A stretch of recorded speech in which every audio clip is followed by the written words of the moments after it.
7 levels of the candy cane forest, past the sea of swirly, twirly gumdrops. Then I walked through the Lincoln. There once were these 3 brave young sprite men. They were a bunch of turkeys, if you ask me. They wandered into our village with the greatest stories. Here they are. It's gonna be great. Like and subscribe.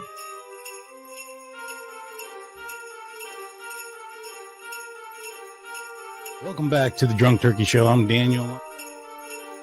This is probably like the most malnourished werewolf I've ever seen. Who's ever seen Joe Biden at midnight?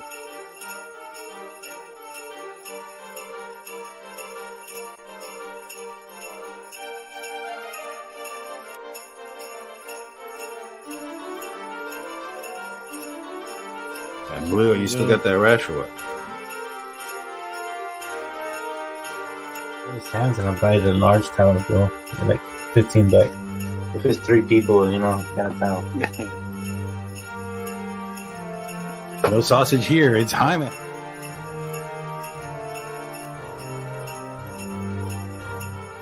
It was that age where, like, you have responsibilities, but not as much, and you can have a lot of fun too. So then again, she also looks like that girl from that movie Chapin.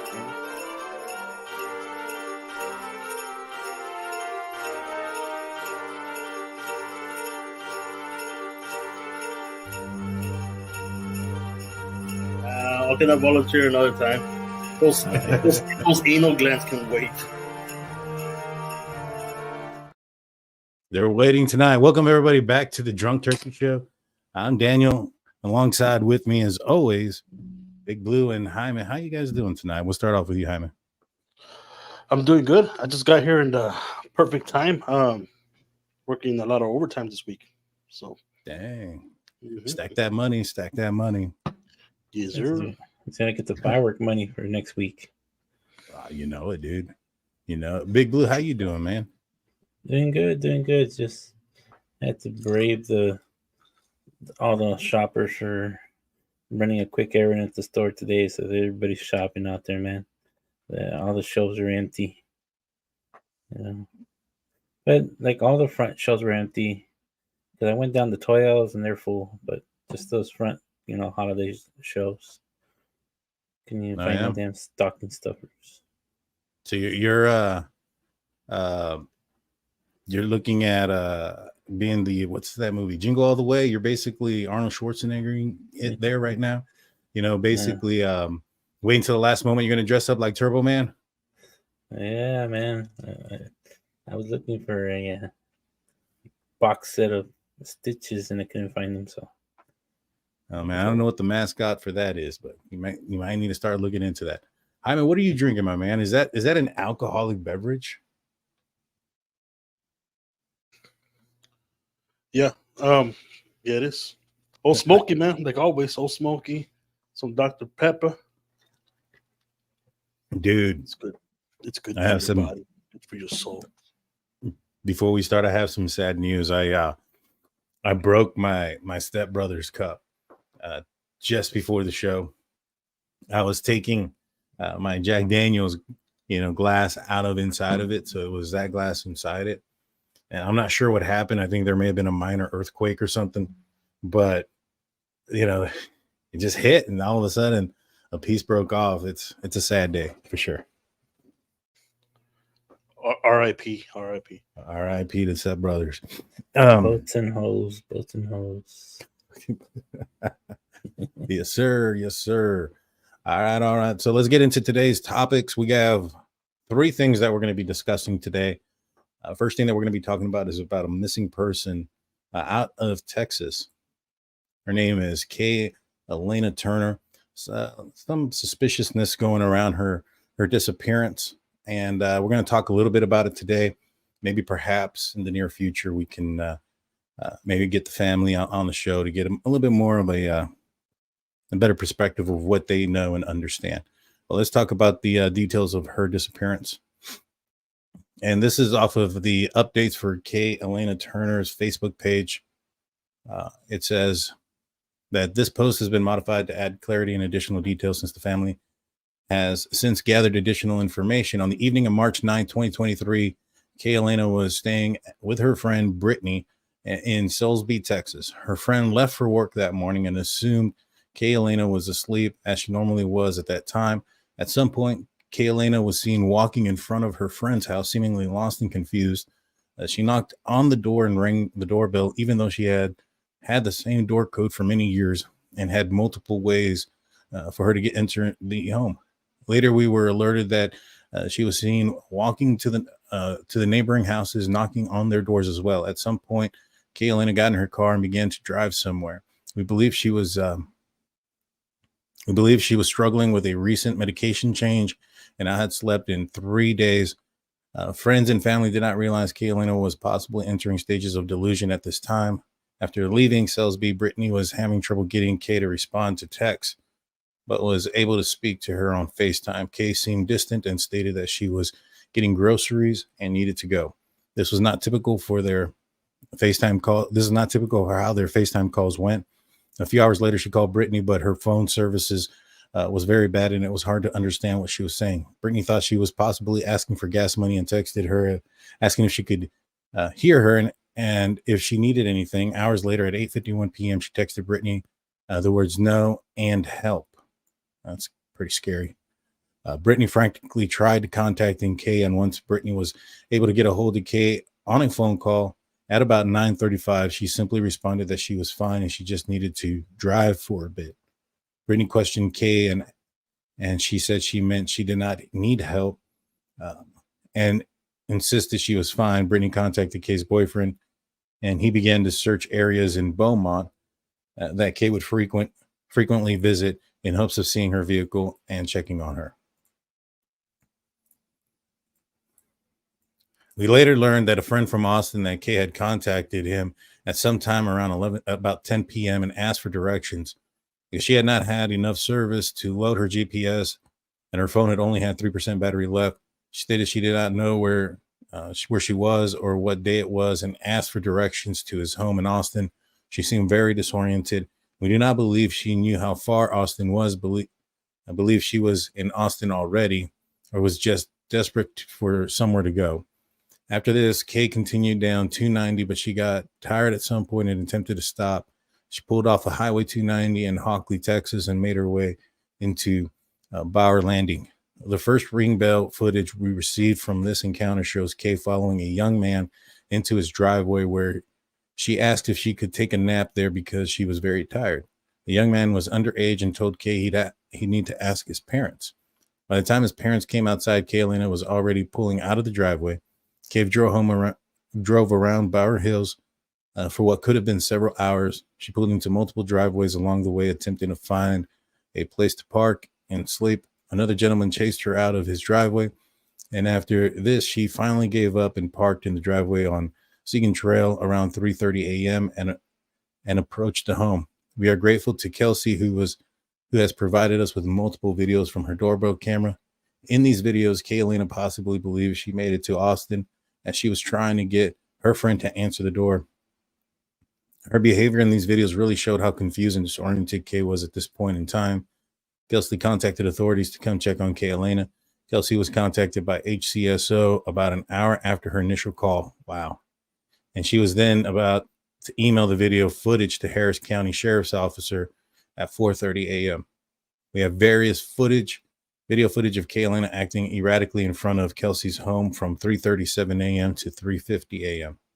After this, she is seen getting back into her car and driving away. And it's pretty sad because it just seems that if they didn't wait an hour to call her and maybe have gone out, they probably could have gotten to her. You know what I'm saying? Mm-hmm. Yeah. Yeah. That's Crazy. insane. I guess sometimes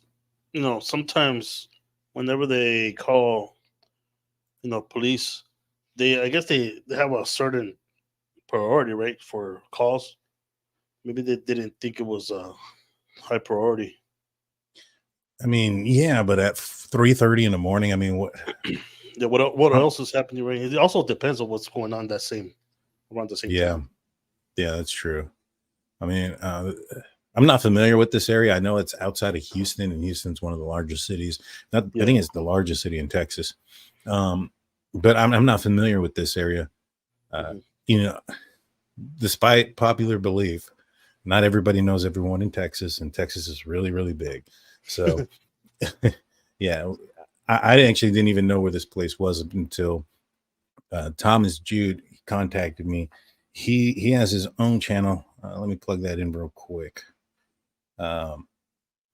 just so that, because he's the one that contacted me initially, and he asked if we could speak about this. He actually spoke with the family, and he has that interview on his channel. Give me 1 second. I'm gonna pull it up. Once Upon a Crime Time is the name of that channel. So go check that out. It goes more in depth into this case. Like I said, maybe perhaps we can set something up so we can get, the family's perspective as well. But I'll finish this real quick. Kay-Alana left Bower Hills and got back on 290, was heading eastbound. She landed on Holly Creek Trails in Tomball, where a homeowner found her in the driveway at approximately 6 a.m. Kay was asleep in her vehicle at this point, and anyone who knows her knows she sleeps like the dead. Even in her normal state, the homeowner became concerned when Kay was not waking up and was not responding to their attempts to ask her to leave the driveway. So they called the HOA president, who contacted the constable directly. They also called others in the neighborhood, as they are a tight-knit community, to stand by as witnesses. My question is real quick is, did they not put out like a BOLO, which is be on the lookout for, or be on the lookout? And, you would put their information like, hey, this person left this house clearly not in the right state at 4 o'clock this morning. Yeah. Tomball's in the outer skirts of Houston. I would just assume that they would have put, her license plate, knowing the mental status that she was in, seeing the footage that they had, and it would have popped up as, a hit on the BOLO, which is not like it's stolen, but it'll come up under 1099, which, well, every place is different. Their 10 codes is different. But where I was at was 1099, which is a warrant. And if it was a vehicle, 1099 meant it could be anything from a stolen vehicle to a situation like this where you have an alert and somebody has their car out there. So I'm seeing a lot of mistakes here made with law enforcement in this. What do you guys think? Yeah, I think the fact that they waited a little bit, too long to go and check it out. If that wasn't the case, it would have been, it would have been, it would have ended. It wouldn't have been to this point, Yeah. It's a sad situation. I'm also curious about the medication she was taking, what kind of medication it was, and what it was for, and why that medication was, doing, why she was having a hard time adjusting to it. I mean, this sounds like a major change. You know what I mean? Like, I don't know her medical history or any of those things, so I don't know how bad she was, or how her mental status was before or after. But based on this, it seems like the medical change in medicine is really what started the behavior. Yeah. And I mean, I'm not a doctor. I can't comment on those things. I just feel that maybe perhaps, I don't know. It sounds like it was a big change. I mean, what I'm saying? 3 days without sleep. It's gonna do a lot to your body. I know even let's say you have a fever tonight, a fever of 100 and something, you'll start hallucinating things. So Yeah. I can just imagine 3 days of no sleep, medication change, and her struggling to adjust to it. She might be struggling to see what's real and what's not. Yeah, I agree. This goes on to say they called others in the neighborhood, as they are a tight-knit community, to stand by as witnesses. When the constable attempted to wake Kay up, she was very spooked and still seemed disoriented. According to the witnesses, the constable at the scene were never able to make contact with Kay. Wait a minute. Constable attempted to wake her up. She was very spooked and still seemed disoriented. According to witnesses, the constable at the scene were never able to make contact with Kay, as she was unable to respond properly, almost as if she was in a sleepwalking state or still severely disoriented.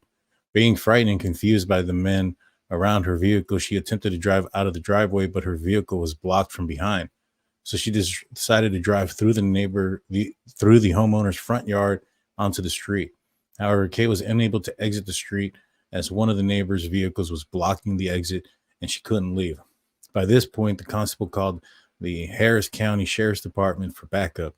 Once police arrived, Kay eventually began to drive away while police officers followed her on foot.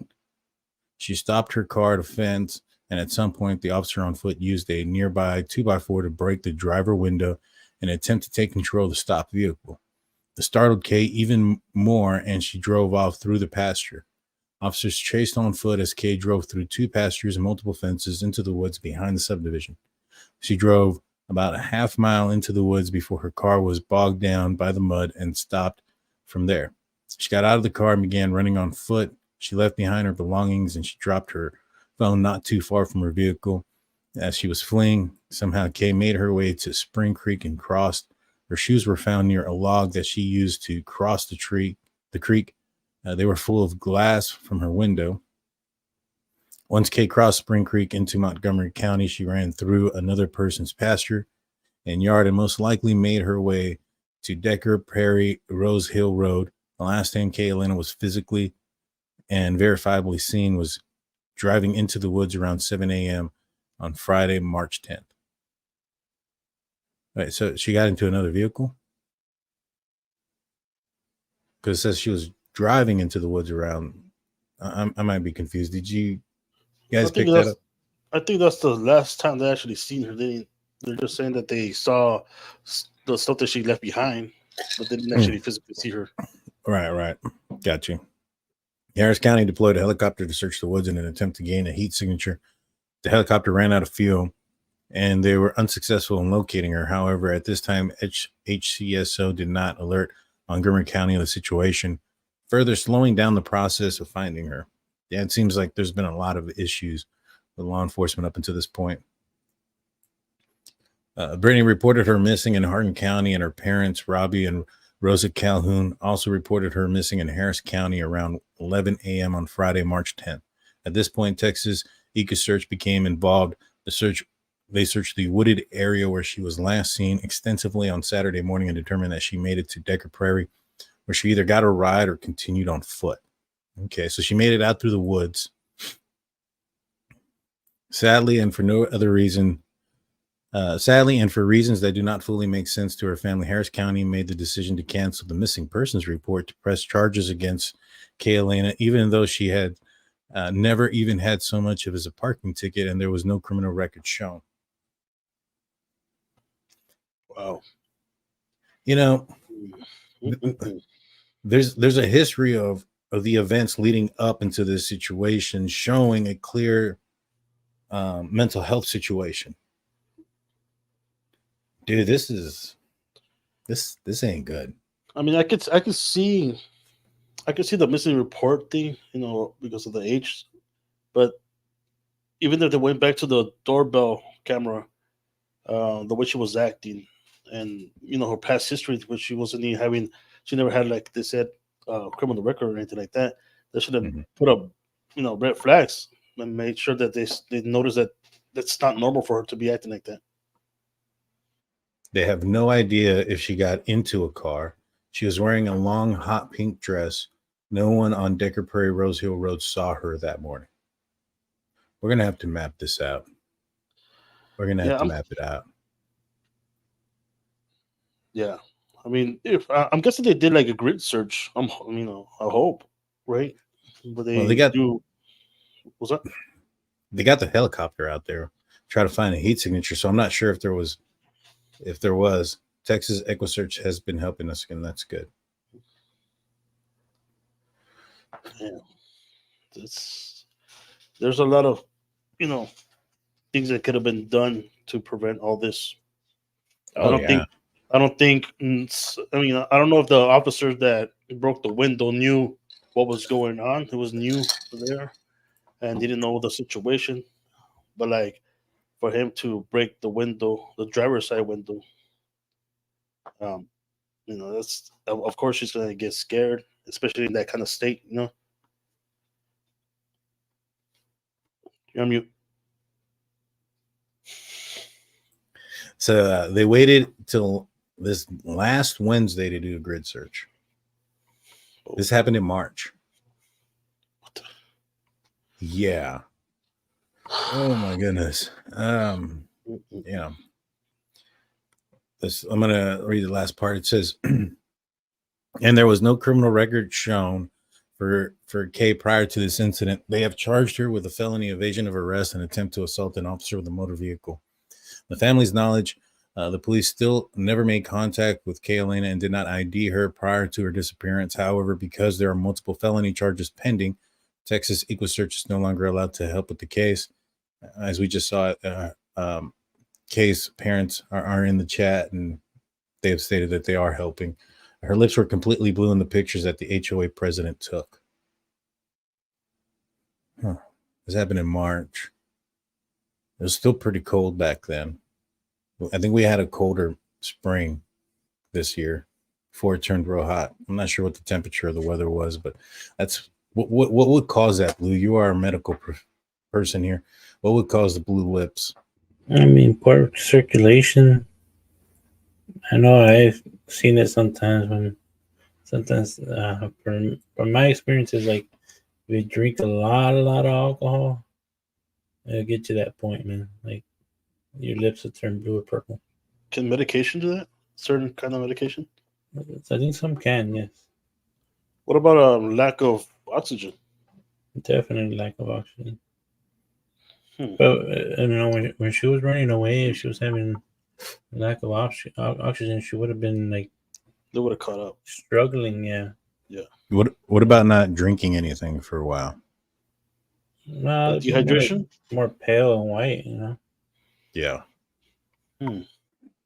Yeah. Like, okay, it says right here that they're charging her with what's it called? Her arrest, right? For evading arrest, right? What were they were going to arrest her for what criminal charge? Well, she took off, so they're charging her with assault on an officer with a motor vehicle, which is like first degree felony. Yeah, like, but I mean, they're charging her with a first degree felony. You know, assault, attempted assault with an officer with a motor vehicle is a first degree felony. Felony evasion, I think that's what, third degree. So they're charging her pretty steep and not taking into consideration the mental health aspect of this, like at all. And it shouldn't be that difficult to see that this was not a situation where somebody was perhaps on recreational drugs and were out of their mind. You know what I'm saying? There is a documented condition here, and there was a change of medication that was made. So yeah, no, after so many days of non-sleep, man, you do hallucinate sometimes. You know, it messes with your body really bad, and it also affects your heart. Would you hear voices or just hallucinate? It's hard to tell. I just did a study on it the other day, and I'm trying to remember that it was a study that was done on some students that didn't sleep for, I think it was a week, and it affected them severely. Like sleep deprivation. Yeah. But on here, they also said that she had asthma, and that would definitely turn the lips more blue if she's, has a lung condition and a heart condition. Yeah, that makes sense. Yeah. But even with the severe asthma, like she wouldn't, she can only go so far, right? Sometimes. I mean, she left her. I mean, from what we know, she dropped her phone, which is something you don't drop anywhere. Or you try. Well, she was running from the police. Yeah. So like, that's what I'm saying. Like, she left her phone. I mean, obviously she's gonna leave if she did have like an inhaler or anything like that. She's gonna leave that behind. Right. You know what I'm saying? So like, she wouldn't be. She would have needed that to go farther into the woods or run off farther. Well, I think they think that she was picked up by somebody. Or that she got into a car. Remember, it said something about it, she drove off. And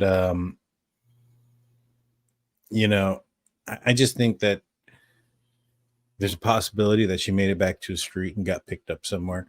Seems that she was very disoriented. If, you know, she didn't get something to help her out and she's still, you know, confused, then there's a chance that, you know, she's somewhere okay, but just not knowing where she's at. Or, you know, it sounded like she went to her house but was knocking on the door. She knew the code, so it sounds like she didn't know where she was. It appeared that she thought she was in Austin. So Yeah. it's pretty Well, it's pretty bad. I wonder if any, like, would that certain medication mess with like memory loss? You know, I don't know if that's a thing. Because like if she was on this medicine or this medication that she was not adjusting to, you know, after the medication wears off, you know, like where does that leave her? Like, would she be able to like function again and remember what happened, or she completely the medication would just kind of like put her in this state where she doesn't remember who she is? You know what I mean? Yeah, I agree. And Robbie Calhoun brings up she has a heart condition. She doesn't drink or do drugs. She wasn't running from the police. She was running from the person that attacked her. She isn't innocent.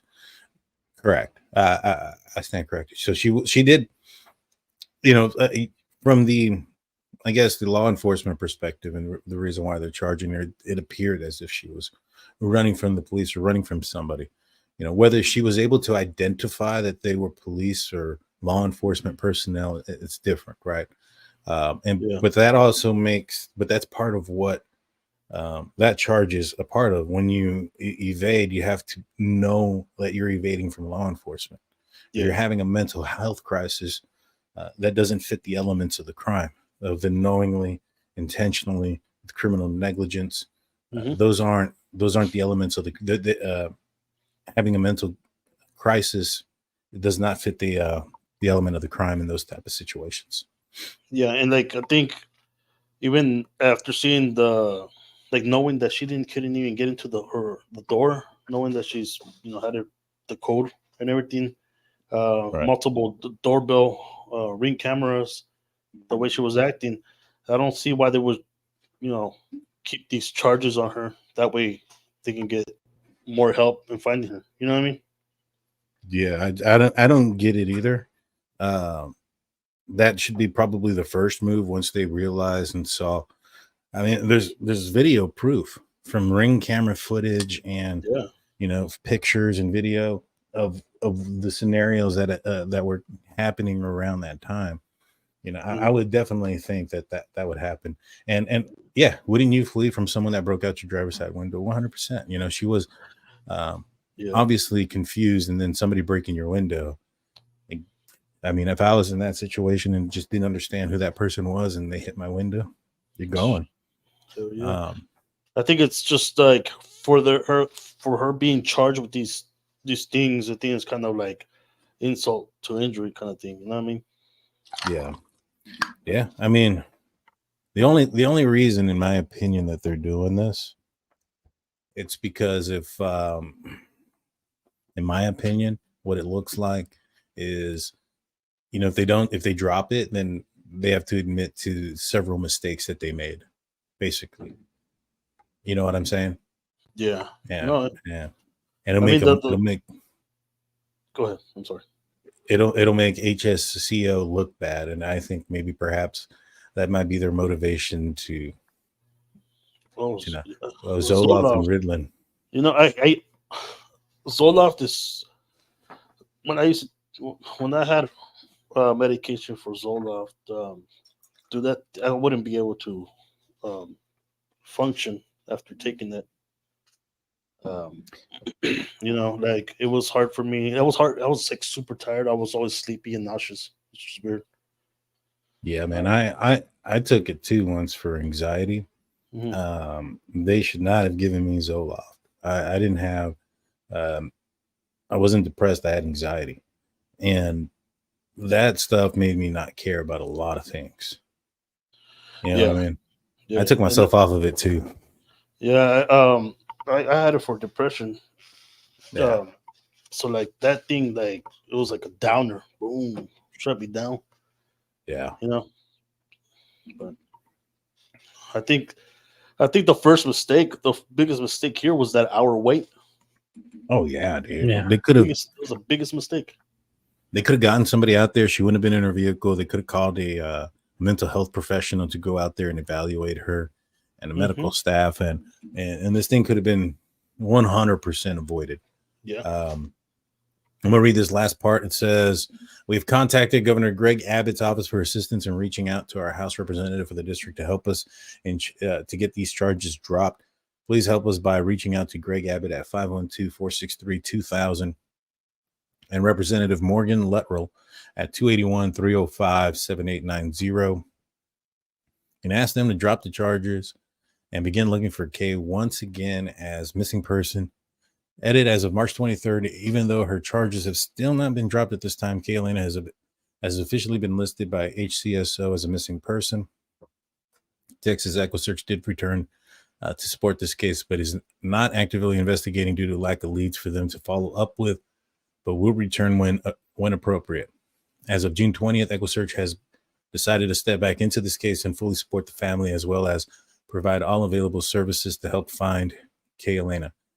Experiencing a mental health crisis should not make you a criminal.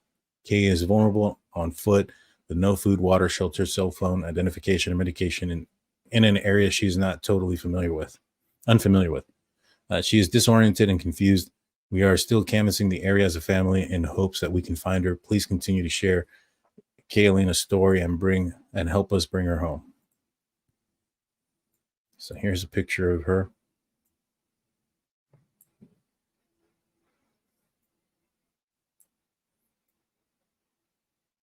Last seen on Decker Prairie, Rose Hill near Holly Creek Trails in Tomball, Texas. Been missing since March 10, 2023. Still may be in the area. She may be disoriented, but she is not dangerous. Kay is a beautiful, creative soul who is likely disoriented and confused in the area she is unfamiliar with.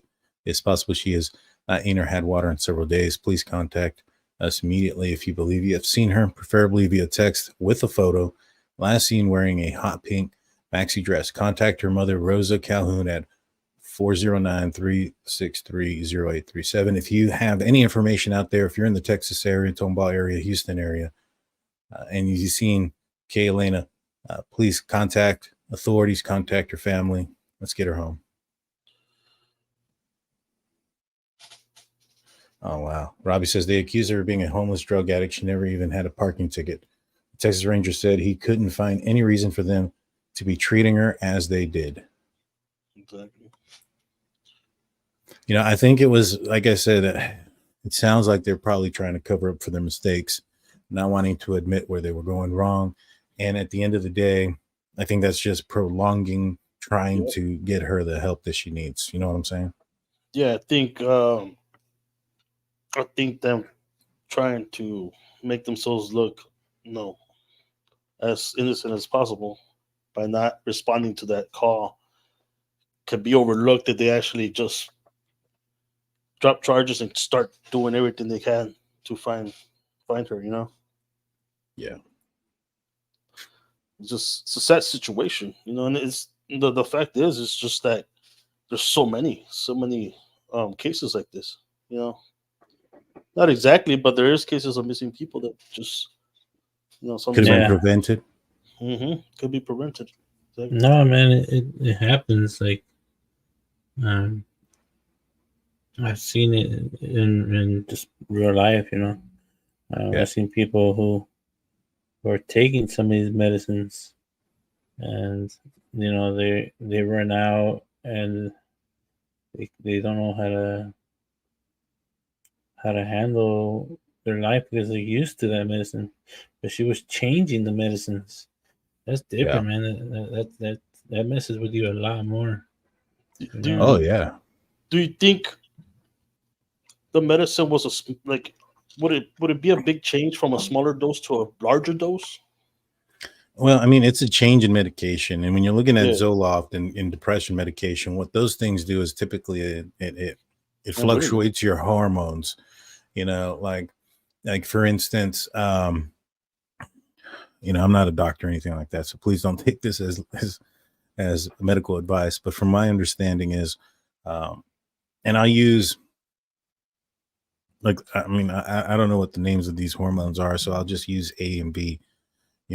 Normally, you would have hormone A distribute 50% of this hormone, and hormone B distribute 50%. Sometimes you would need, instead of adding more, like let's just say if hormone A is down, instead of adding more of hormone A, they add more hormone B to increase hormone A up. Does that make sense? Is that right? Big Blue, am I explaining it correctly? You're probably better at explaining this than me. But those medicines, I don't deal with patients with that. I mean, I see the medicine that people take, but I don't deal with that type of care, so I'm not 100% sure what effects it has on like the hormones on it. Right. Well, like for instance, in testosterone, like sometimes when you have what do you call it? Like if you have lower testosterone, they'll give you, and you start taking testosterones, you have to take an estrogen blocker, because the more testosterone that you're taking, it's going to increase your estrogen levels. So Yeah. I think that It does. not hormones, serotonin, right? I'm like I said, I'm not a doctor, but I do know that there's different things that go on, and it adjusts those things in the brain. And you're going from one medication to another. It could be one. It just, yeah, it sounds like it could be very troublesome if somebody has the bad reaction to it. You know what I mean? Not only is where they changing the medication, it also affects everyone differently too. Yeah, From that's true. men to women to different people, it all affects differently. I think in this case, I think that would have been the case, that this medication she wasn't adjusting to it, and she was, the lack of sleep was a big problem too. And Yeah. And she went into this state where she didn't know where she was at. She didn't know what she was doing. And I don't think they should hold that against her in this situation by putting these charges and not letting the search team help. From the beginning. Right. I mean, the person that probably should be contacted first would be the district attorney in that area. That person would be the person that I would call and say, hey, because they're the ones when it comes to felonies that would be in charge of like dropping it or going forward with it and things like that. I would try to contact the district attorney and see if they can get, a rush on it to get dropped or no billed. And that way you can get that part out of it. And so they can move forward to find her. But in reality, they should, regardless of those charges are dropped or not, they should be full force looking for this person. She's missing. She has some medical issues that need attending. So it's an emergency. Keep your eyes up, guys. If you're in Texas and you see her, or you hear anything, or may have perhaps thought you've seen her, please call. And here's the for the Texas EquiSearch, 281-309-9500. Give them a call. Let them know what information you may have. Mm-hmm.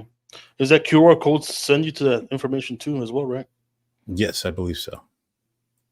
So that's why I wanted to get the QR code pretty big in here, so that way anybody that may see her can scan it. So they will not drop the charges. I've spoken with the DA, and they say they will prosecute her. Wow, to the fullest. Jeez, that is insane. I'm deeply sorry for what you're having to go through. Yeah, this should not be the case at all. Mm-mm. Not at all. Not in this situation, no. Mm-mm. That's actually really, really troubling to hear. It is, man. It really is. Mm-mm. I thought that you would contact your district attorney and say, hey, look, here's this video here of what's going on. Here's the proof. Right. Right. You know, in those type of situations, honestly, I wouldn't be surprised if you find some sort of connection from the officer to the district attorney, family wise. You know what I mean? But that's just, it's not right. It's not right. Our thoughts and prayers go out to yourselves and the rest of your family through this difficult time. I would have thought with the evidence of the videos, the history, that they might, reconsider it. But it's crazy because I have friends that work in the state hospital, right? And and if a patient, like, not in this case, but like if a patient attacks them, if any of my nurse friends that like protect themselves in any way, like defend themselves, strike the patient back, or push the patient down just to try to get somebody to help, they can get charged for assault. Because they're in charge of the care, of these patients. But when it's on the street, I mean, they're calling it assault with the vehicle, right? I don't know. I think there's some DAs out there that they won't budge. And there's judges that do that too. I've seen some judges just be ruthless and don't give 2 cents about certain things, man. Yeah. I remember, I think they should treat this like, you ever heard of like people having like medical issues while driving, like diabetics and stuff like that, and they end up crashing, and sometimes they crash into a car, and the other person for the car passes away, and due to the fact that it was a medical issue, I don't think they're not charging him with manslaughter or murder. I think it should be the case here. Is like, especially with all the video and the lack of criminal history. Yeah, you're right. You're right. I would assume that would have been the case as well. Our thoughts and prayers go out to you guys. What's up, Blue? Your best bet would be searching Houston. She probably made it to a bigger town, and she's still confused. None of her medicines, it will affect her. She, check the homeless shelters, check the area around Houston. I mean, I've seen it here a few times, man. I'm not sure if I told you the story that happened here one time, where this one girl came to my office one night. It was like 3 a.m, and she wasn't feeling good, and she was like, "But I'm tired and I want to go home." I'm like, "Okay, well, what's your parents' phone number and I'll call them for you." And she's like, "Oh, I'm not from here. She's like from Atlanta or something." I was like, "Okay, well, I can call the police to come help you." "No, they'll just send me to juvie." Like, they won't send you to juvie if you're here. Like, I ran away from home, so I called the shelter and tried to get her help, and then after a while, she was running from somebody, man. She kept turning her back, kept looking at the door like somebody was gonna come get her, and then a split second, somebody else came in to get teen, and she just took off.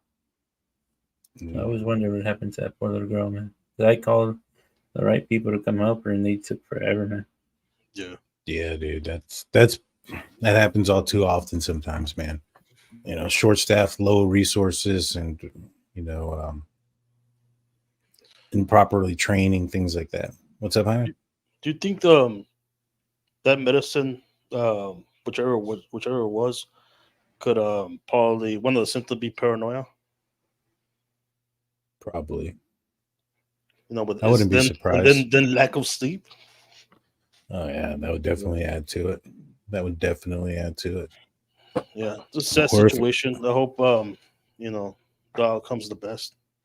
Yeah, Yeah, me too. I hope we find her safe and sound and get her the medical attention that she needs. We're going to be looking more into this case. I'm going to pull up some maps and things of that nature. That way we can get a clear understanding of what's going on. That way we can try to locate her and reunite her with her family. Yeah, get all the Yeah. help we could get out there. Yeah, Maybe if 100%. we get like some videos out there, maybe to see or show that she was confused, and maybe get the DAs, get the mainstream media out there. Because I honestly, before this, I have not heard this case. Yeah, I hadn't heard about it either. Never heard it mentioned to the local news. And if we get more information out there, we get this to the right local news station, pick it up. I mean, I would tell the parents. I would reach out to our favorite friends on Dateline. They don't like us, but reach out to them. They'll put stories out there, especially stories like this where the DAs come down hard on an innocent person. They might listen, and they might, get something to turn. They might get more help out there. Reach out to the other people that don't like us. The Washington Post. They love writing stories, and they have bigger outcomes than we do. Yeah. Yeah. Just reach out. Yeah, just reach out to as many people as you possibly can. We're gonna continue this story as well until we get a resolution. But transitioning on to what the other two things that we're going to be covering today. First one's going to be the new document that was dropped today. It was actually dropped yesterday, but the Idaho website takes a day or so for it to come out. And the first one was a motion for scheduling order. State of Idaho versus Bryan Kohberger comes now. The state of Idaho by and through the Latah County prosecuting attorney and respectfully moves the court for scheduling order addressing without limitation to the following: scheduling a jury trial to run for approximately 6 weeks, including penalty phase. Okay. That's pretty average. I think an average time you would require. The state proposes that the court schedule trial for the summer of 2024 and that the trial date avoid times when Moscow High School and the area universities are in session. So they could do it sooner, but they want it specifically during the summer so it doesn't affect. They bring up the high school first, obviously. Yeah. But the universities, I think, is the bigger picture here. What do you guys think? Yeah, the same thing, man. The university should be the number one right there, and then high school. That's how they're treating it. Yeah. They don't care. I mean, apparently in this document, it says that the high school is directly adjacent to the courthouse premises. So I guess I see it, if there's going to be a lot of attention at this court hearing. And if you do it during the high school, let's just say if you do it during spring, during a spring break, falls in there, you're going to, I don't know, I think there might be an issue there. So I get it. But what that tells me is they could have done it sooner. Mm-hmm. Does that speak confidence to you from the prosecution side? Or do you think that there's, not so much confidence by them? We'll start off with you, Boo. I mean, I think they that should be enough time to review. Right. But what I'm saying, Blue, is that it appears that they could have done this sooner, and that the only reason that they're waiting till the summer is because of school and stuff. Does that tell you that because they are ready to rock and roll and they could go sooner? That they is that a show of confidence to you? I think so. I think that they are confident enough to do it. They don't want to take a long year. Next October. So I think they have enough information then. Or maybe it's a plea deal going through. I don't know. Amazing. What about you, Hamid? What do you think about the prosecution ready to rock and roll? Well, I mean, I get the point of the when school's out or not in Mhm. session because of the the traffic of people there because of the fact that it's a high profile case. But at the same time, I don't think confidence comes into picture when you have families waiting for justice. I think they should get the ball rolling, and if they could set a date as soon as the beginning of the year or whatever, Mhm. they should stick to it and see if justice is served at the end of the trial. What about the fact that they're wanting to schedule a time? Does that tell you that the IGG defense is probably coming to a close and they're under the impression that it didn't go in Kohberger's, Yeah, direction? yeah. I think the confidence in that is top tier. I think they don't have no problem with it, and that's why they don't mind waiting for the schools to be out so they can proceed with the trial. Yeah. Yeah. I think that this says that we're going to find out soon that the IGG didn't go in Bryan Kohberger's favor. Now, the information that I know that's going to be dropping out pretty soon is not referencing the IGG. It's referencing another document, but we'll talk about that here in a second. I think this right now, them willing to go to this part tells me that they have that. Archive Gig comes in with a $4.99 super chat. Thanks for all your efforts over 2023. Here's to 2024. Best of health, guys. Thank you. Best of health Thank to you. yourself.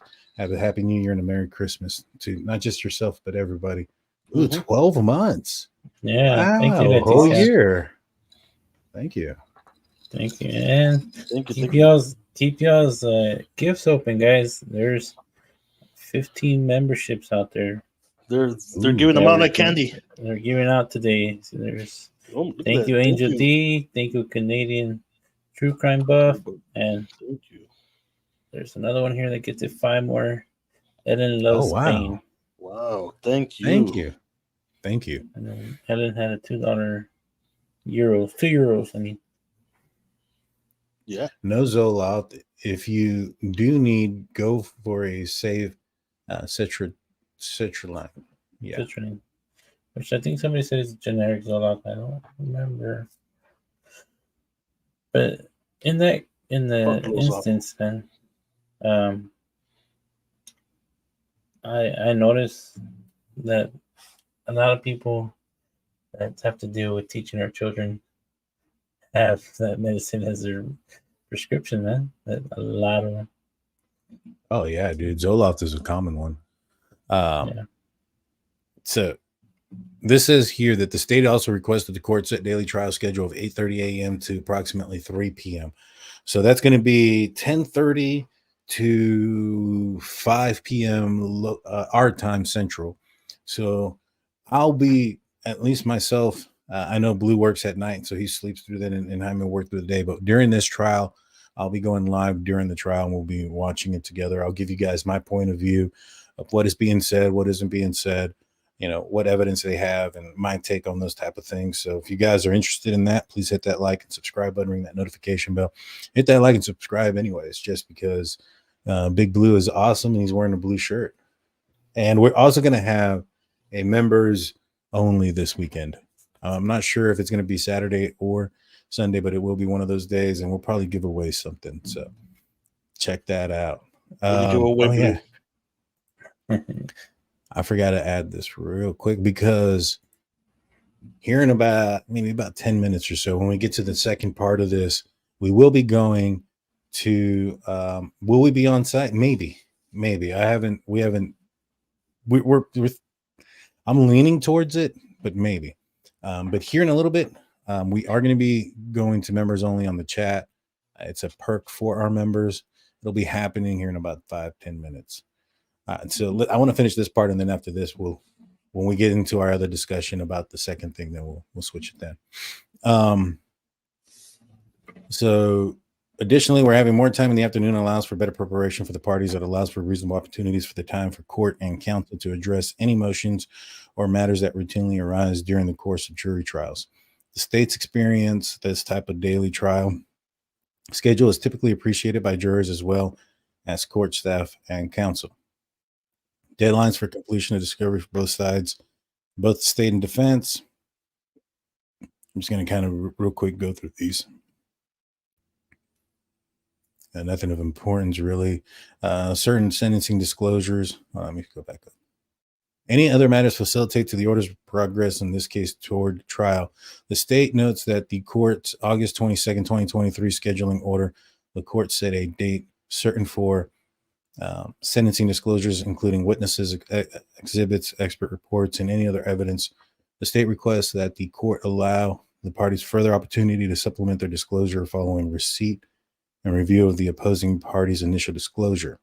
The court's August 22nd, 2023 scheduling order also directs the submission of trial exhibits and names of witnesses. The state again requests that the court afford the parties the opportunity to supplement those responses after they have the opportunity to review and consider the initial submissions of the party. In August 2022 scheduling order, I don't want to read the same stuff over and over again. All right, that's pretty much it. So they want to move it. They want to move on. They want to go to that date. Membership for 10 months. Wishing you guys a Merry Christmas and all things good for the upcoming year. Always doing the right thing. Thank you, sir. And he gifted memberships. Thank you. Gangsta. Keep your gifts open, guys. Yeah, 100%. Keep them open. Keep them open. I have yet to receive one. It's because you don't comment enough. It goes to those that comment the most. That is to be true. honest with you. Those that comment the most are the ones that get it. So basically, so Blue, what do you think, man? What do you think the defense is going to do in this situation? Do you think they're going to agree? Do you think that they're going to want to push it back? What are your thoughts? I think the defense is going to agree. I think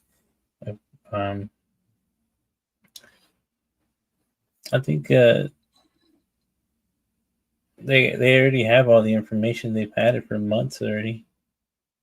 You know, they were going over a year since the incidents, and we're going over 9 months that Bryan's been arrested. Mm-hmm. Right? Because he was arrested in January. So we're going over almost to a year, but I'm giving him a little bit of time because Ann didn't get scheduled as his defense team until like a month later, right? After his arrest. Nah, it was pretty much right on. In fact, she was there like when he got back to Moscow, and before they even appointed her, she was already at the house before he even got back, or around the time he got back. Yeah, so that's why I couldn't remember when she was assigned to his case and when she got the information. That's why I estimated 9 months. And that's when everybody thought they saw Bryan Kohberger's sister out there, and it was Ann Taylor's like assistant, but everybody thought it was Kohberger's sister. But to me, well, obviously that means that Big Blue didn't read the information I sent. Hyman, what are your thoughts? Yeah, they're gonna push it. They're gonna push it as far as they can. Yeah, that's what I think too. And not just in this case either. Like most of the time, the defense wants more time to research, and I mean they have a client on their hands that has a lot of evidence against them. Yeah, and that alibi also doesn't help out. DNA doesn't help out in their favor, so they need all the time they can, to get their own experts, and make sure that when after cross examination, it still looks fairly good for them. Right. Well, that's what I think. Yes, and the reason why I was unprepared, because Santa was at the mall today. He was at the mall today, and I had to get my picture, and he did not want me to sit on his lap, so I had to argue with him for a while before I can get my picture. He sat on your lap. Yeah. And it wasn't Santa, it was just some random man. He was a homeless guy. So I think that one, when I've talked to y'all or anybody, I've said, just because we get a court date, don't necessarily assume that that date's going to be the day, or if the prosecution wants a specific day. Typically when somebody is probably guilty, not saying that they are, but probably guilty, the trial gets pushed back more and more and more, just because, well, one, some people just don't want to face fate. You know what I'm saying? Face the truth, face up to what they've done. And two, it's prolonging the inevitable. The state came out with a document saying that they're ready to go to trial and they want a date. The defense filed a motion to reconsider orders denying motions to dismiss indictment, and in the alternative for permission to appeal for interlocutory orders and stay proceedings. In essence, this means that they want the judge to reconsider their decision and give them the permission to appeal to the Idaho Supreme Court, and they're anticipating a hearing on this matter on January 26, 2024. So that's going to be the next hearing that we're going to see in the Bryan Kohberger case. It's probably going to be January 26, 2024, referencing this instance. Why do you think that they waited till today to ask for this reconsideration? Easy. It's holidays, man. They're not gonna look into this until maybe next year, mid-January, man. So that date that they want to even start is gonna be pushed back. It's all a game. They're playing the game. You know what I mean? Just like Congress, they're not going to talk about what happened in their courtroom until their recession next year. Do you think that they would be? So they're basically saying that we want you to reconsider your decision about the grand jury, which the decision there was that Kohberger was arguing that the grand jury should have all the evidence presented in front of them that should show beyond a reasonable doubt. Oh, nice. Thank you, Karen. If you go to the description portion of the show, you know what? I'll put it in the chat here in a second, actually. I'll put it in the chat. No big deal. I'll put it in the chat on how to join. My mistake. I should have probably done this before. And then I'll pin it real quick. And one thing I did want to say in the first case earlier, because I'm going to jump off here in a few minutes. I got to work. When you guys asked me if the lips can be blue from other conditions, I mean, I know it can happen from a heart condition, but her age just didn't throw me to her having a heart condition like congestive heart failure or COPD, because that's what that does happen when those kind of symptoms. I mean, my ex-mother's mom used to walk around the whole house with an oxygen tank for that reason. Her lips would be blue if she didn't have her tank on or her portable oxygen machine. I wonder if she would use that also. Yeah, it's possible. Now, I pinned how to become a member in the chat, so it's there. It's going to be on the YouTube side only, so make sure that you got to go to the YouTube side to see that link. But my thing is, I think that they're doing it today because they probably also got word that the IGG didn't go in their favor. Why not do it sooner unless, they were waiting on the IGG. They wait until that day. Now they're asking them to reconsider something that is obviously not the situation. It's not, you're not proving a case beyond reasonable doubt at grand jury. Like, the argument is freaking stupid. And the only reason that they're doing it is to prolong the inevitable, put the families through more problems. Yeah, because no matter what they want, it's going to take a process. That process takes time. And the more that they ask, the longer it's going to take. So anything they want to reconsider or appeal, it's just going to take longer and longer. That's what I'm saying. Like, even if they want a date of the late January, it probably won't happen. It probably won't start. Well, that date in January isn't for the trial. That date in January is just so that the judge can reconsider and then send it off to the grand, or give them the possibility to go to a grand jury. Now that possibility right there, like, I don't see the judge saying, do you think the judge is going to deny that? I mean, if he denies them the ability, I mean, well, maybe so. I think I would say, like, hey, if you get found guilty, then that's when you go and, you can file your appeals through grand jury about the indictment and see if you can get another trial with a preliminary hearing. I think that's the process it should go. So I do think that there's a possibility that the judge says no, flat out, no. And, I do think that it could possibly, bring up something later for him to appeal, but I don't think he's going to win that appeal. And as far as, to file a motion for a change of venue, I told you guys, we got sources, and you wouldn't believe one of the sources that we have and where the information is coming from, because it's probably the last person you would think of. It's Papa Rogers and Inside Looking. Hunter Biden. But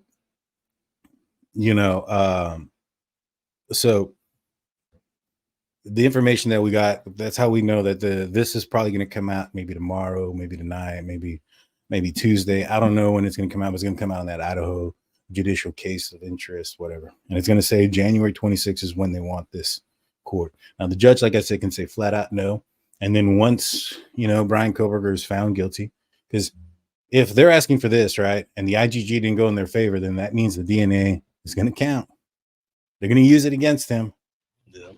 Mm-hmm. I know there's a lot of people who want him to get off on a technicality. I don't know why. I don't understand that. That's literally saying that, he may have done it, but I want him to be found guilty or innocent anyways. When you hope for a technicality. You get what I'm saying? Because none of the stuff that they're arguing is saying that he's innocent. In fact, the IGG stuff that they're arguing, the only thing that they're arguing that could point towards his innocence is that they literally said that law enforcement honed in on him when they got the DNA evidence back for the IGG, and they didn't look at his brothers, his sisters, his cousins, his nephews, his nieces, and find out if any of them were by the King Road residence. You forgot to mention his dogs, his cats, his gerbils, his pet snake. Yeah, that's probably where they're going from. Yeah, that's probably where they're going from. You know what I'm saying? So I just think that at the end of the day, like, everything that they're doing, their arguments are weak. I don't understand how people look at the defense's arguments and glorify it as something amazing or spectacular. They're literally going back to 1880. They're hoping that somebody will look at this case and say, you know what, let's throw away everything we've done across the state of America or the United States of America, I'm sorry. And when it comes to probable cause being the statute or the bar when it comes to grand jury indictments, right? He wants to change everything that is done in the judicial system to benefit him. Why? Who the hell is he to think that he could get so much special treatment? Yep. You know what I'm saying? And then you have these folks that'll look at him, and no matter what, he couldn't have done it. I heard a guy say that he was undercover today for the Moscow Police Department. That he was undercover. The reason he was out there was because he was undercover and he was watching the murders take place. That was literally in somebody's freaking show today. And I was trying not to laugh and get mad at the same time, because it just frustrated and angered me that I was like, so you're saying that the guy undercover saw a police officer that's undercover saw a murder, 4 murders, didn't report it, and then he also found his way to get, arrested for it? He's got to be the dumbest cop alive. Yeah, not only that, but I mean, there's even more far-fetched theories, Yeah, but just that, man. here's the I've heard kicker a one bunch. that has happened, documented. There was a case not that long ago where this gentleman was in his truck and a group of bikers got in front of him. I think I sent it to y'all. And one of the bikers got mad because he got a little close to him, and he Jake braked him, right? And then he almost hit him, and then the bikers like all stopped, and someone started getting angry and yelled at the guy in the truck, and they forced him to stop. Well, at that time, one of them got off and like started trying to open the door or something, and he took off and he ran over some of the bikers. One of them, he ran over, he paralyzed them, and he took off, and then they pulled him over about a couple miles down the street, and you see one biker get out, smash the window, open the door, and pull him out. And guess who the guy that smashed the window and pulled him out was? Undercover police officer. And he got charged, but it happens. But yeah, but I mean, okay, so if Bryan Kohberger was in the area as an undercover officer, that means that he would have had to have known that something was going to go down that night to be surveillancing that area.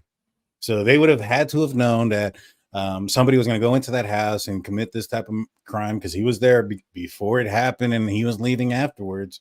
So we would have had to have known prior to. He would have had to have watched the entire crime happen.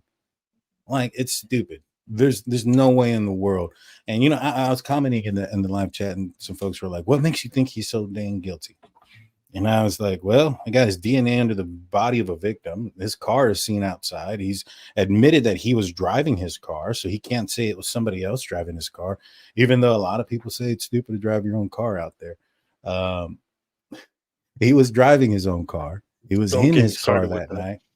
Yeah, don't get me started on it's stupid to drive your own car. That's the dumbest thing to do. I've been seeing this on a certain channel, man, and it's I watch it just so I can stay awake, man.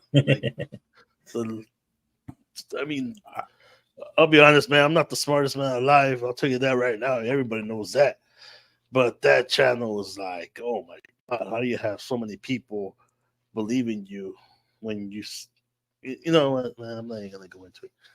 Because I'm going to go into a rant, and then Blue's going to have to leave. He's not going to be able to listen to the rest of it, and I don't want to do that. No, I don't want to. I want to miss out on my rant. Yeah. I got to be here for those. So I can know next time what triggers you, so I won't say it.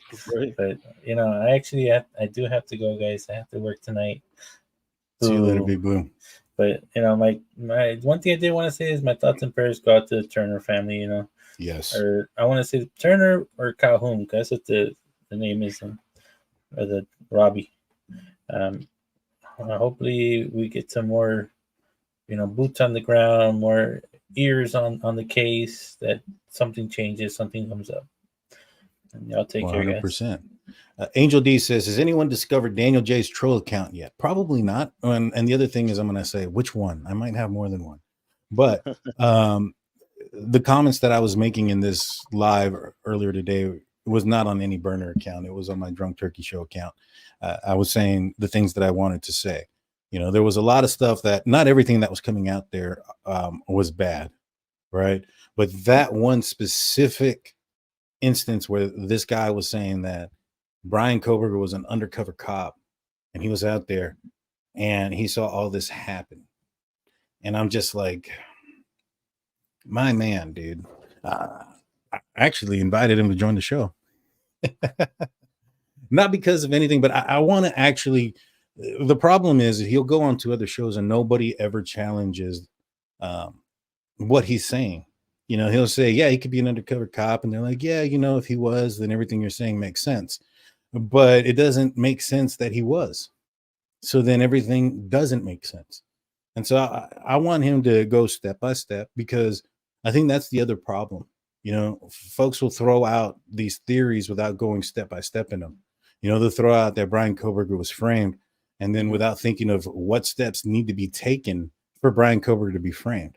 Well, one, his DNA was in the bottom of a knife sheath, right? Mm-hmm. So that was found the day that the bodies were discovered, on November 13th. So when did they plant his DNA then? It would have had to have been before the crime. So somebody would have had to actively frame Kohberger during the murders. So then he was also one of the targets. And then, it boils down to, how did they know he was going to be driving around late at night by himself? And obviously they stole a white car that looks like his, because it's dumb to drive your own car there. Where's the report of that theft of car? Where's that car at? Right? Like, it's just out of this world insane. Like, you can say things like, for instance, the phone pings. Oh, his there's a 27-mile gap, this, that, and a third. And I'm like, so, they also have his GPS locations. Mm-hmm. The phone pings aren't going to make a damn difference when it comes to trial. They're not going to use that. You know what I mean? That's not going to be used against Kohberger. When we go to trial, nobody's going to say, oh yeah, Bryan Kohberger's triangulation says that he was here. Now, what they're going to say is, after his arrest, we received a warrant for his GPS locations. And we know from a matter of feet that he was at this location here. You know what I'm saying? Yeah. But you said that they were claiming that he was an undercover cop, right? One guy was, yeah. Okay. Well, not all of them, not everybody. He didn't even get hired as a unpaid intern, so I don't know. Well, the reason why they didn't hire him as an unpaid intern was because, one, they do a background check. That's the main reason he didn't get hired. So let's talk about it. What was happening to Kohberger just before he showed up to WSU? What was happening to him? He was doing a lot of crazy shit. This was probably so, but he was at the sales. Yeah. And while he was working at the sales, he was a security officer at the high school that he went to, right? The same school that he was kicked out of the law enforcement class. Now, a lot of folks are saying, why would the school district hire him, right? Why would they hire him back if they kicked him out in the first place? I think his dad was a janitor in the school district, so it's probably a favor for a friend. I'm not familiar with the area, but I'm pretty sure it's small. And when you have a small area, who can go a long way. You know what I mean? I know a lot of people that have gotten their jobs based on the fact of who they know. Yeah, no. I still hate my friend for giving me the job that I have right now. Still. So, dude, why would you do such a thing, man? I thought we were friends. How could you do this to me? Yeah, exactly. So yeah, he was being forced to resign. There's a letter that was his resignation letter had been put out there, and it stated that he understood, had he not resigned, that he could face termination. I don't know what he did for that to happen, but sure as hell, think that the Pullman Police Department are going to find it when they're doing their background check. A lot of people were talking about, he also had a drug history. Now, he didn't have a criminal record, and those things may have been expunged. And so the police could not have gathered them. I know I had told them that, some certain things you can see. It's not drug-related offenses. It's more like assault and domestic offenses that don't get expunged, even when you're a juvenile, and police officers will have an opportunity to see, even if you get like deferred adjudication. Like if you were to get like a drug crime with deferred adjudication, you can get it expunged and nobody will ever see it. That's not the case with like certain assaults and stuff. So, I had said that they probably could see it, but I was wrong there. But there's other ways you can find those things, right? Like an expungement is only for court documents. That doesn't mean that person's arrest comes out of the police records.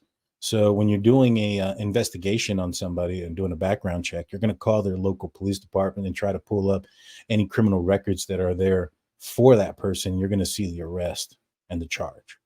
And that's how you're going to be able to find out if this person did something or not. It may not be in their court documents, but you'll be able to pull it up through the police documents. Yeah. Thank you, Karen. We appreciate you. Thank you.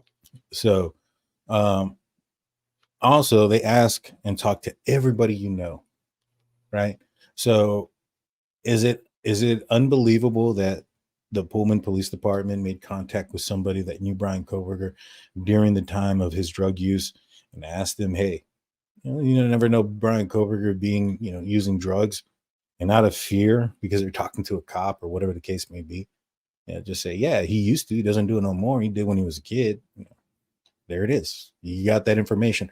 So you attach his drug use and you attach his work history. That's not really a prime candidate. I could see WSU saying, or Pullman Police saying, hey, you know what? I know you're part of this PhD program, and this PhD program, you're supposed to do this internship. Right now, we're not going to select you, but let's see how you do your first semester at WSU, reapply, and then we'll reevaluate at that point. I can see that being the situation, which is why he reapplied in the fall, which is why in the probable cause affidavit, it talks about the essay he wrote in the fall, not his essay he wrote in the spring, when we had the emails that were dropped from Bryan Kohberger. So between him and the chief of police at Pullman referencing the intern position there. So all those things were going through there. And then, do you really think he would have gotten the job in the fall when he was, 1 month in, already having problems with WSU and their students? I mean, one of the problems was apparently he had some disturbing behavior, referencing a female student and other female students. It's interesting. We have Tom coming in with a $5 super chat. Prosecution must have a whole lot more evidence that we don't know about to order the house to tear down. Is DA's way to tell the defense, checkmate, it's a wrap. From what I understand too, is they have prosecution and has basically told the Goncalves family that they have thousands of pieces of evidence. It's a wrap. Yeah. This guy is it. Yeah, they're extremely confident. I mean, I see the confidence in that, but I still don't think they should tear it down before the trial starts. At least that's what I think. I don't disagree with you. I don't think they should tear it down either. It could. I'd want to keep it up just so that you can see, what the person can see, what the killer could see, where they stopped, what visual they had of the house, what they can see inside the house. Like, for instance, my theory is that the reason why that Dylan Mortenson is alive is because Bryan Kohberger, his intent was a thrill kill. And I think that this case or this murder, the quadruple murder, whoever did it, whether you think it's Bryan Kohberger or not, it was a thrill kill. And the reason why is because there is a camera that is 50 feet away that catches the audio of whispers and whimpering and a thud. Doesn't catch anybody screaming or the sounds of rage or the sounds of heartbreak, the sounds of a crime of passion, the sound of a drunk, roid-rated frat house student. None of those things are there. None of those things. And they would be there. They're not. So whoever went in there went in the dead of silence, in the dead of night, and committed this crime methodically and well planned. And if he was calculated to the point where he planned everything up until the point when the murders happened, what makes you think that he had no planning after the murders? That he did not prepare for, his vehicle for him to sit in there with blood on him? That he wasn't prepared for, him to have a set of clothing with him to change so that he lowers the likelihood of transferring the DNA into his car? Yeah. I mean, we know that he planned something after the murders because he didn't go straight home. He took this long ass route to Pullman. And the reason why you do that is because you know that the law enforcement is going to go look at the cameras entering in Pullman, and they're going to look at a specific time after the murders, which is what they say in the probable cause affidavit. They have it in there. They say that they thought that he would have gone straight to Pullman, but he didn't. He went a different way. And the reason why is because they knew that they were going to look at those cameras. They would have seen a white Elantra coming in at that time. And they would have known that the killer either went through or lived in Pullman, Washington. He takes an hour-long or an hour-and-a-half long trip to go back because by then, cops wouldn't be looking for a white Elantra entering that place. They probably thought at that point, because they didn't see that car entering any other major city or the cities that were around, that this person probably probably was in Moscow, which is why when the 3:45 a.m. picture at the gas station came out, that we're finding out that police are searching the towns coming from that direction.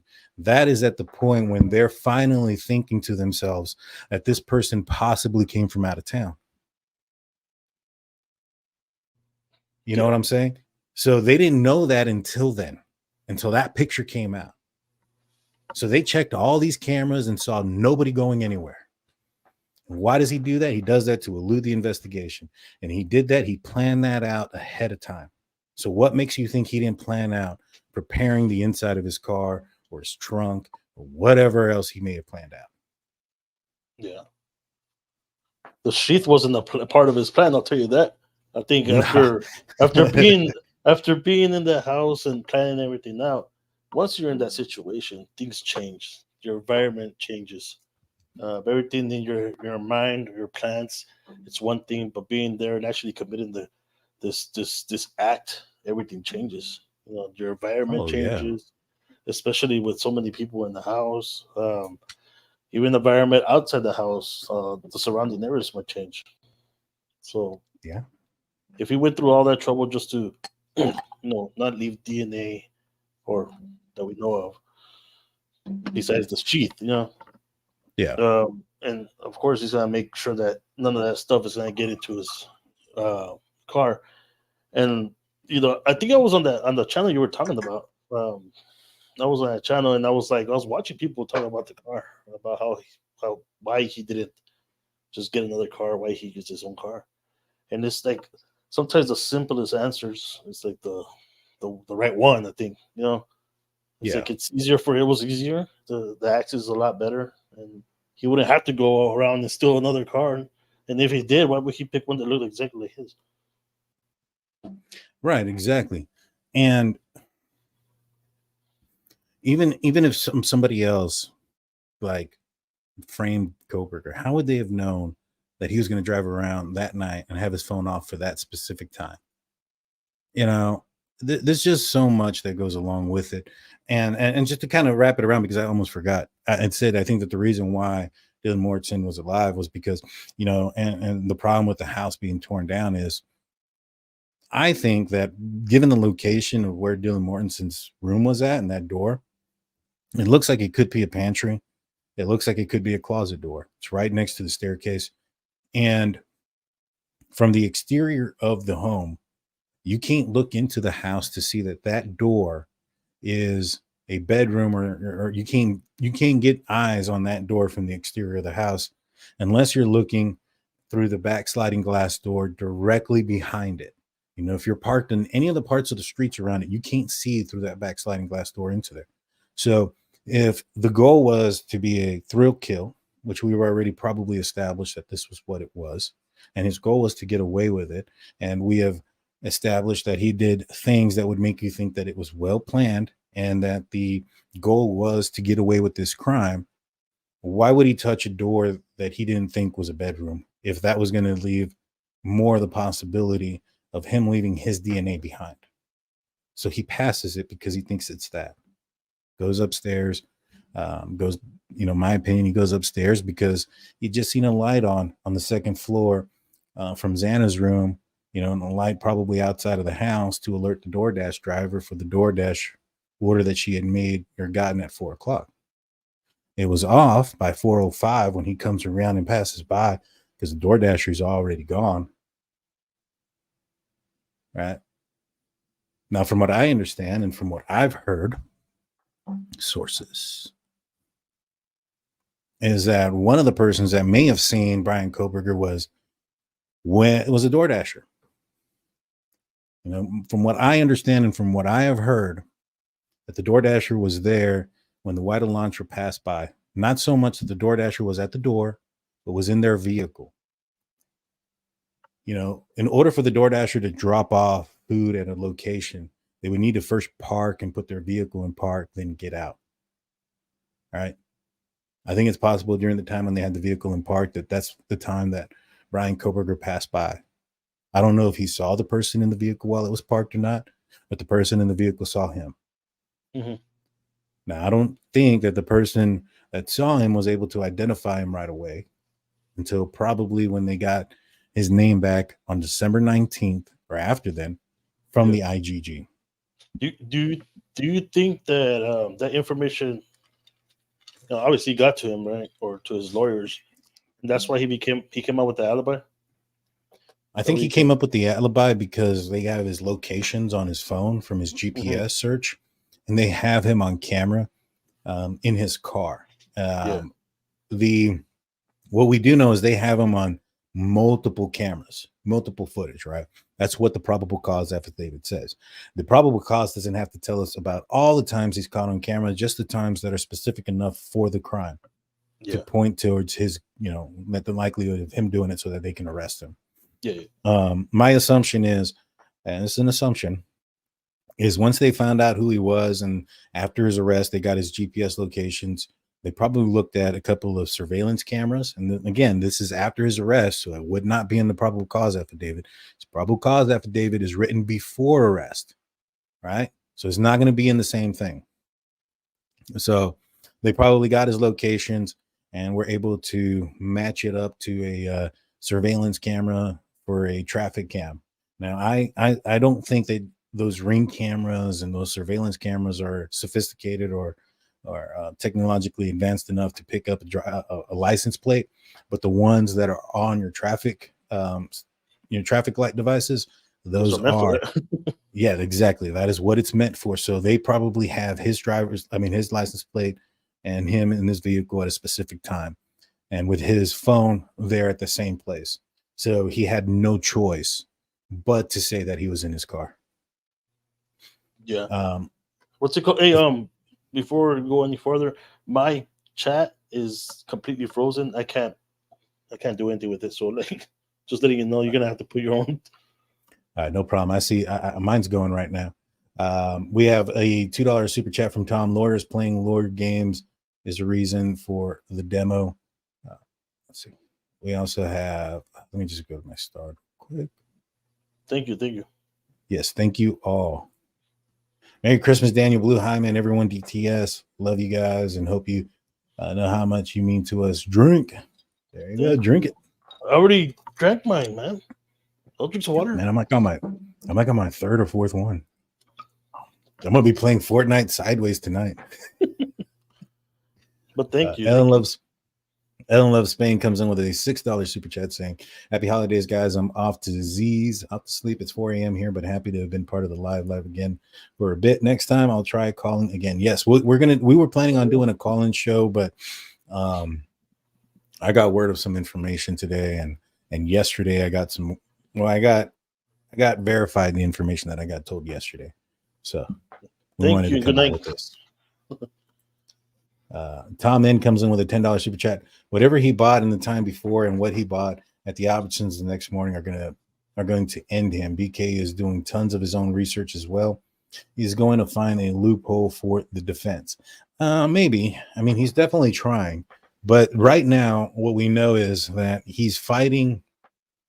He's using the 1880 stuff as his argument. And he's also trying to enter something into evidence that points towards his guilt in hopes that somehow they can find a loophole that'll point towards his innocence, which doesn't make any sense. That's like me giving a lie detector test to Jaime, and he fails it. And then he's like, "Hey, I want to use that test that I failed as evidence in my favor." And then after he failed it, we were able to prove by DNA swab that Jaime was responsible for whatever reason we're DNAing him. Like, that's exactly where we're at right there. Prosecution has identified him from other means based on his own swab that he was the person's DNA that was on the knife sheath. And they're hoping to bring something in that they're not using against him that will help him. It's not a good strategy. I don't get it. I don't see the avenue. I don't see how it makes him look innocent. It looks more guilty to me than anything else. Dylan probably got a good look at him because of the fairy lights in the living room and the good vibe sign. but those lights behind and walking past the hall blinded him walking past the hall. Yeah, that's quite possible.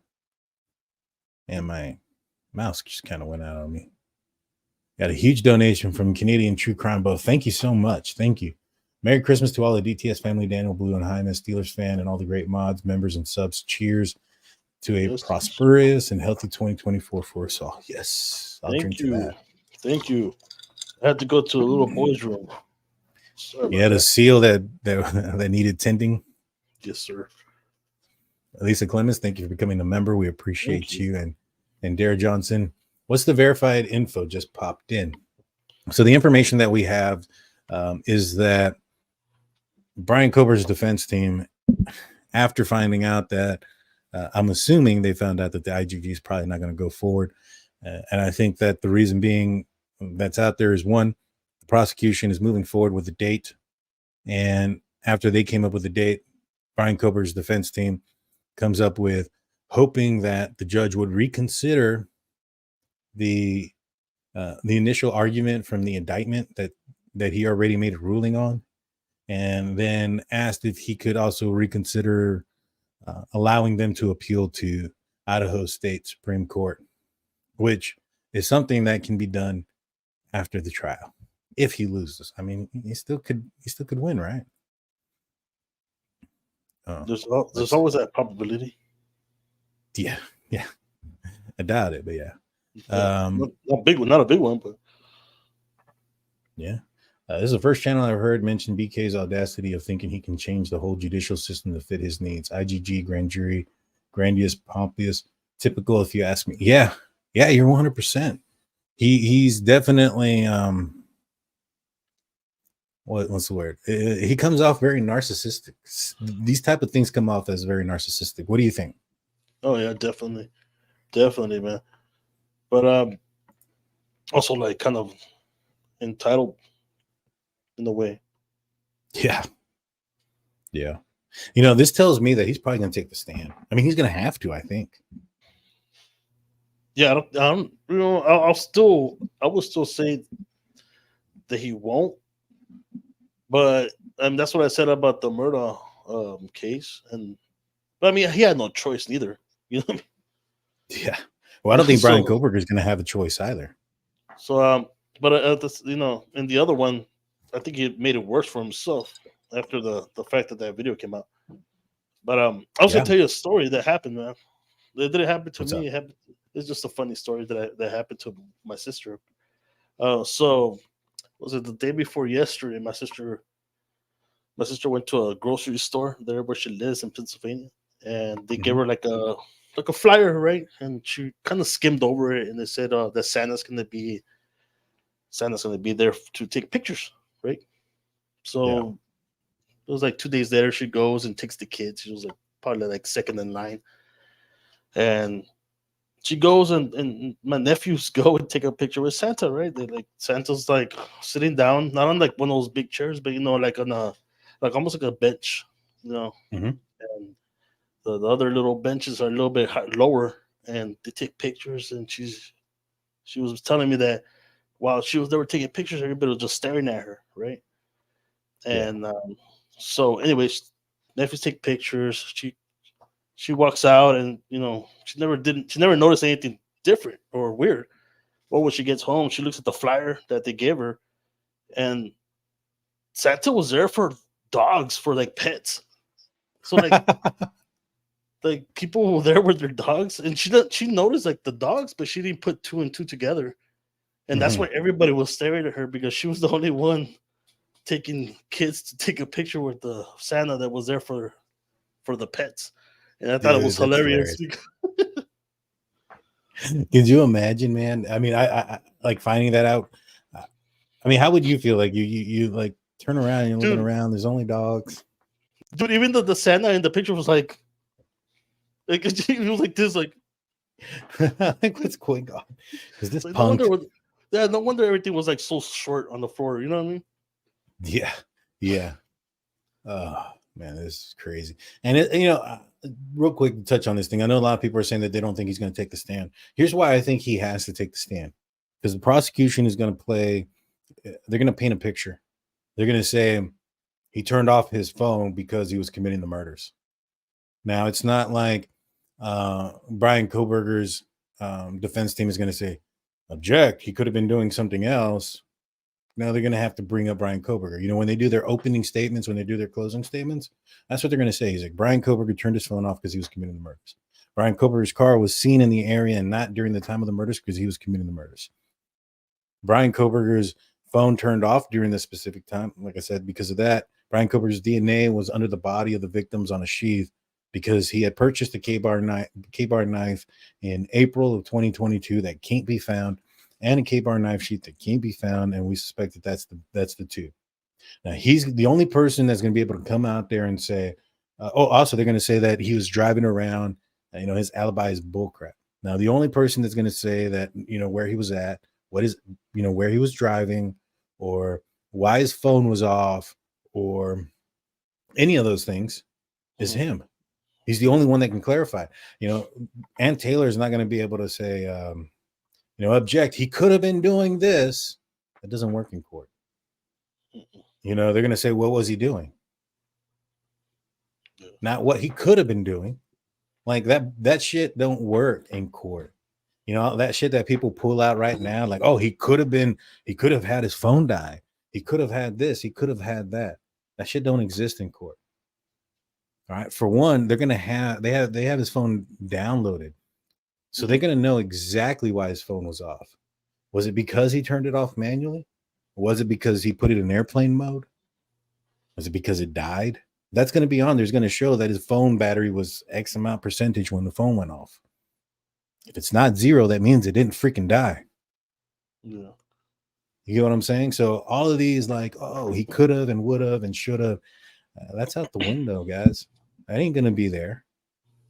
Just like the phone pings. That's just not going to make it a court. They got his locations. What do they need the phone pings for? Yeah. You're not wrong. So, yeah, that's where I'm at on this.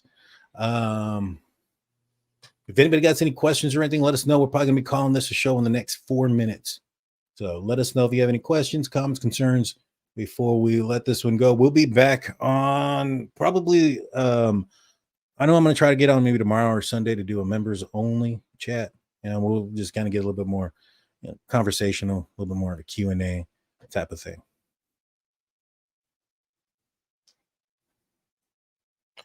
Oh, now my chat's Thank you, working. Patrick. Yeah. Thank you. Yeah. I saw a comment that said something about the NFL being rigged. What is your thoughts on that? I mean, it could be, dude. Look at what's going on with the Steelers. They're trying to ruin them. They're ruining us. You know, that's the only explanation that's going on as to why we're losing so many games.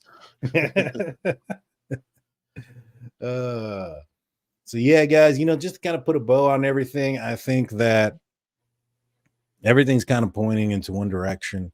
I think the walls are closing in on a certain person, and you know, it's just a matter of time before this dude breaks. Yeah, you know? yeah.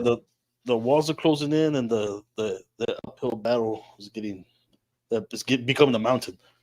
Oh yeah, it's now real. It's real for Mr. Kohberger now, and you know, there's no more hiding. He's gonna have to go and face what it is that he did, and the evidence that's against him. There's no more what if, no more could be, should be, would be. I think I would have done. None of that. We're gonna know exactly where he was. You know, those 12 times that he was stalking the girls. They're gonna know exactly how far behind that house he was parked. They're gonna know that he was parked right behind that house 12 times. Not that he was down the street, not that he was at a freaking convenience store or at the grocery shop. His GPS locations are going to put him behind the house. Just watch. Well, with that being said, I appreciate everybody. We want to thank everyone. You guys have a safe and happy holidays. Have a Merry Christmas, Happy Hanukkah, happy. I'm not familiar with Kwanzaa, the rest. So all those. Happy holidays. Myself and Jaime, we're going to take this to the Fortnite. Fortnite level. Fortnite, we're gonna be playing. So thank you guys. Y'all have a good night. Peace. Bye. Thank you.